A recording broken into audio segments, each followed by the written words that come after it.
let's have a little chat about xenophobia. I received this mailer. Let me cover up my address. I received this mailer. Sold out Kansas to China. And this is just an example because these kinds of like political flyers are everywhere. But the messaging here is what I want to focus on. Like, I don't even know who the senator person is. I'm no longer at a phase in my life where I believe politics has the answer to the social problems we're looking to solve. I'm not saying politics doesn't matter. I am saying it's not where I am choosing to invest my time and energy anymore, even though I did for many years. I even worked in the realm of state level politics for a long time. I thought I would one day run for state senator.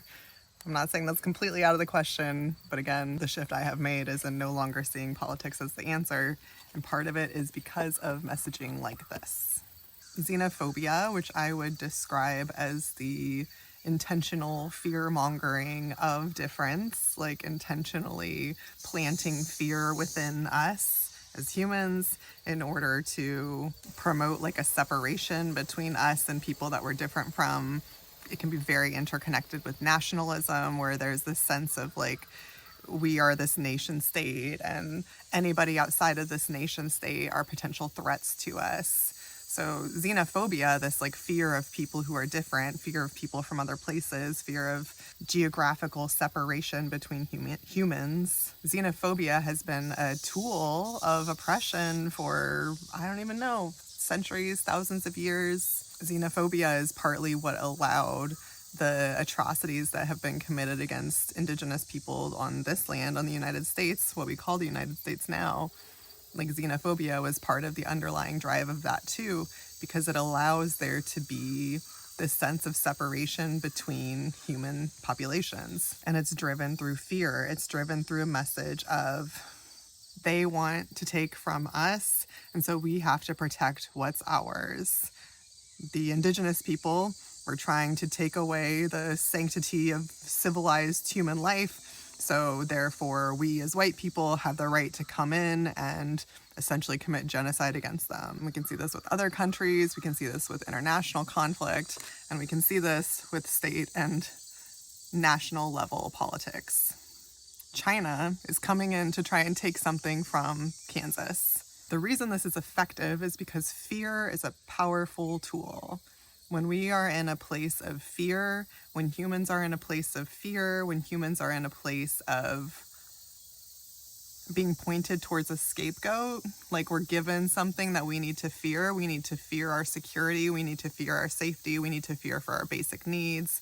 Like, our basic need is having a safe place to exist without somebody coming in to try and take things away. So when that fear is stoked within us by these messages of like, these outsiders are trying to come and take something away from you, here, like literal physical land, it could also be, you know, something in terms of our values or our principles or what a certain culture says is like an essential part of human life. When this fear is stoked that somebody is threatening that, it evokes a very primal response within us. It evokes a very primal response. And so we're not thinking from our prefrontal cortex. We're not using our complicated decision-making processes that our brain is capable of in that moment. When fear is tapped into, we start thinking with our, some people call it the reptilian brain. I'm pointing to the back of my brain because that's where our innate like fight, flight, freeze responses come from. Like, this is the part of the brain, the back of the brain, the lower parts of the brain are the parts of the brain that are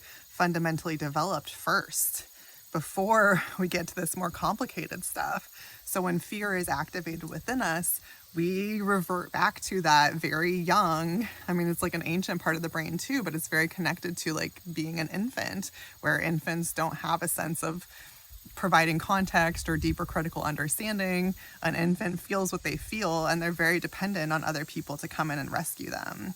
So xenophobia, this kind of fear messaging, evokes that same response within us. So the reason I'm harping on all of this is because this is an ongoing mechanism of how we are continued to be controlled. When messages of fear are sparked within us, you know, it's challenging to talk about this because like there's a certain level of valid fear that is happening.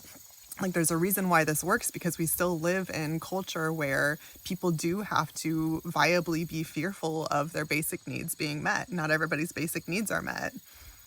We do live in a culture where people try to take away the basic rights of other people. We see that playing out all the time, all over.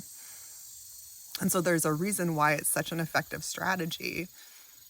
And it's really, really, really, really important for us when we receive these kinds of messages to take a moment to pause before we allow ourselves to revert back into that like reptilian brain, autonomic nervous system response when fear messaging, especially when it's rooted in politics. Like, again, I don't know these political players, like I don't know what parties they represent. I'm not even worried about that.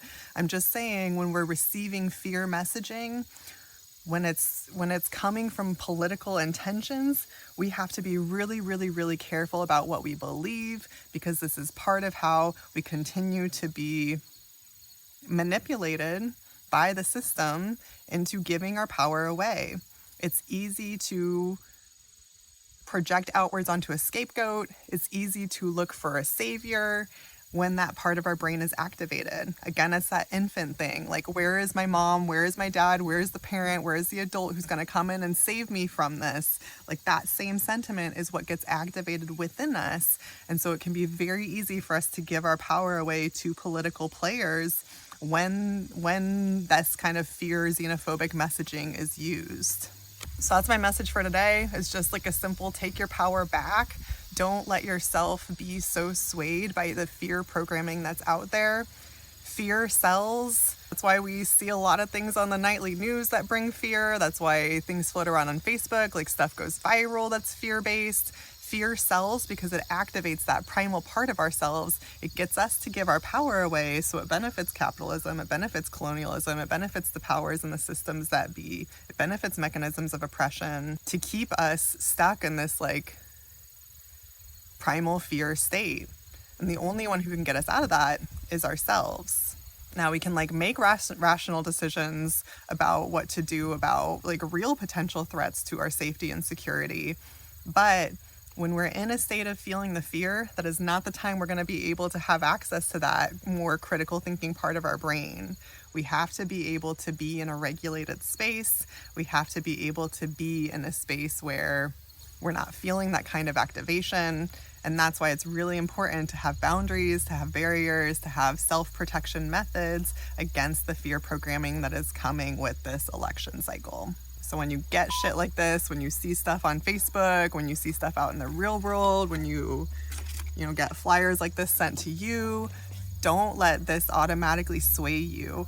Don't allow your emotional response to this kind of fear-based content to dictate your behavior, because that's what's going to keep creating even more and more of the need to promote xenophobia and use it as a tool of maintaining power, because that's what's worked.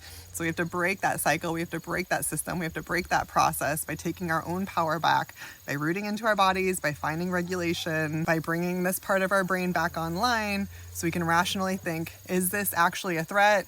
Is China really taking over Kansas? Or is there maybe more to the story here? And I don't need to respond as reactively to this situation. My kitty. Stay empowered out there, y'all. This election cycle is going to be a rough one, but it can be less rough when we keep our brains online, when we stay rooted and grounded in our bodies.